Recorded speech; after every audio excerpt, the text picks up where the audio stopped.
Olá, querido estudante! Na aula de língua portuguesa de hoje, nós vamos estudar sobre os verbos, um assunto muito temido pela maioria dos alunos. Mas eu espero que através dessa aula você possa compreender melhor. Então, o que são verbos? Verbos correspondem a uma classe gramatical da língua portuguesa, assim como substantivo, adjetivo, advérbio, pronome e tantas outras classes gramaticais. Então, verbos são palavras que dentro das orações, dentro das frases, elas podem expressar uma ação, um estado ou um fenômeno natural, o fenômeno da natureza. Vamos observar os exemplos. Quando eu digo minha avó fez um bolo, então fez uma ação praticada pelo sujeito, que é minha avó, que é o ser de quem eu estou dando alguma informação. Então fez corresponde a uma ação. Só que quando eu digo Maria está cansada, Maria não está realizando nenhuma ação. Apenas o verbo está aqui para indicar o estado de Maria, que é o sujeito, é o ser de quem eu estou falando. Então, nesse caso aqui, indica um estado. E quando eu digo choveu bastante ontem, choveu é um fenômeno natural, um fenômeno da natureza. Assim como neblinar, chuviscar, nevoar também são fenômenos naturais. Então, através desses exemplos, acredito que já dá para você identificar o verbo. Vamos ver agora algumas formas que os verbos têm de lhe sofrer flexão, modificação, as várias formas que eles podem aparecer nos contextos, tá bom? Então, preste atenção. A primeira coisa que nós vamos ver é relacionada à conjugação dos verbos, tá? Os verbos, eles podem estar conjugados em primeira, segunda ou terceira pessoa. Deixa eu mostrar para vocês.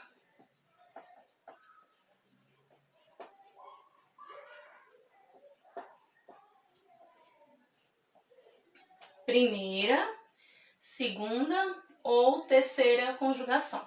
Como é que a gente vai saber a qual conjugação o verbo pertence? Então, a gente vai olhar o que a gente chama de desinência do verbo, que é a terminação desse verbo. Então, é pela terminação que a gente vai saber identificar, tá bom? Então, nessa terminação, a gente vai observar terminação AR, primeira pessoa. Terminação ER, segunda pessoa. Terminação IR ou OR corresponde à terceira pessoa. No exemplo que a gente viu anteriormente, tinha minha avó fez um bolo, tinha o verbo lá, fez, que está conjugado. Aí você pode dizer, professora, mas fez não tem nenhuma dessas terminações. A gente tem que fazer o quê para a gente saber a conjugação? A gente tem que colocar o verbo pro infinitivo, que é o verbo de origem, tá? Então, fez veio do verbo fazer. Então, fazer, se a gente observar a terminação, termina em ER. Então, é um verbo de segunda pessoa. Se eu digo assim, eu sorrio com facilidade.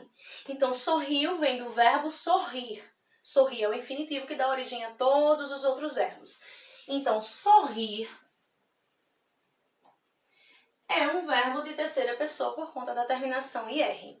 E nós temos, por exemplo, se eu digo assim, amo muito a minha família. Amo é uma ação. Amo vem do verbo amar. Então, amar, pela terminação AR, é um verbo de primeira conjugação. Então, não é tão difícil, basta eu colocar o verbo pro infinitivo, o verbo que dá origem a todos os outros conjugados. Então, essa é uma das formas que o verbo pode se flexionar. Outra forma é em relação ao número. O número corresponde a gente observar se o verbo ele foi colocado no singular ou se ele foi colocado no plural. Se eu digo assim, comi o bolo, comi, eu comi. Então, é uma pessoa só. Então, comi em relação ao número está no singular. Perceba que, novamente, eu observo essa flexão através da desinência, que é a terminação. A forma como o verbo termina é que a gente vai identificar todos os tipos de flexões, tá certo? Se eu colocasse assim, comemos o bolo, comemos já está falando de mais de uma pessoa. é eu com mais alguém ou mais outras pessoas, então nesse caso o verbo está no plural. Então eu identifico o número do verbo se ele, quando eu identifico se ele está ou no singular ou no plural. Junto a essa flexão tem a questão da pessoa. Em que pessoa está? Também primeira, segunda ou terceira. A primeira pessoa corresponde aos pronomes pessoais para vocês identificarem. Eu é a primeira pessoa, tu é a segunda e ele ou ela é a terceira pessoa. Isso do singular, certo? Do plural, temos também mais 3 pessoas.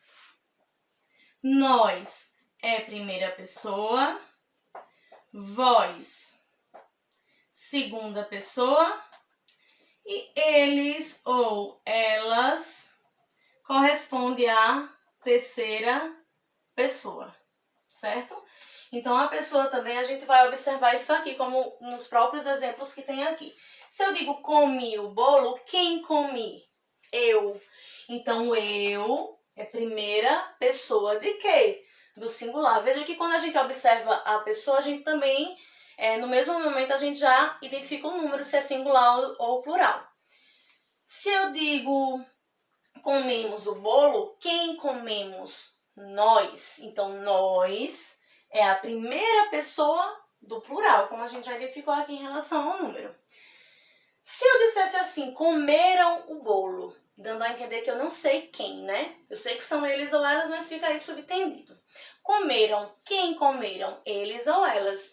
Então, eles ou elas, se fosse para identificar em que pessoa está, terceira pessoa. De quê? Que no caso é o número do plural. Então, fazendo essa análise aqui, a gente já identificou o número e a pessoa. Tá certo assim? Vamos ver agora, dando continuidade.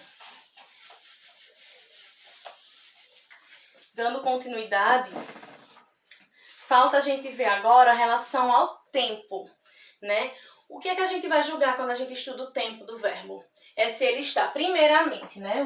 O básico do tempo dos verbos, já que a gente está revisando. O básico é presente, passado ou futuro. O passado na língua portuguesa é muito chamado de pretérito, tá? Então, quando vocês verem a palavra pretérito, é o passado. Cada um desses tempos aqui, eles se subdividem, tá certo? Então, a gente não vai se aprofundar muito em relação ao tempo. Mas o básico que você precisa compreender é quando o verbo está no presente, no passado ou no futuro, que é o mais básico para você conseguir identificar. Então, o presente é o momento em que acontece. Se eu digo olho para minha mãe com carinho, então olho é o momento atual, é o momento em que se está falando, então presente. Se eu digo olhei para minha mãe com carinho, então olhei se refere a algo que já aconteceu, no momento da fala já tinha acontecido, então se refere ao passado, pretérito. Agora, se eu digo olharei para minha mãe com carinho, então é algo que no momento da fala ainda não tinha acontecido, ainda vai acontecer. Então, nesse caso, está no futuro. Então, isso corresponde ao tempo.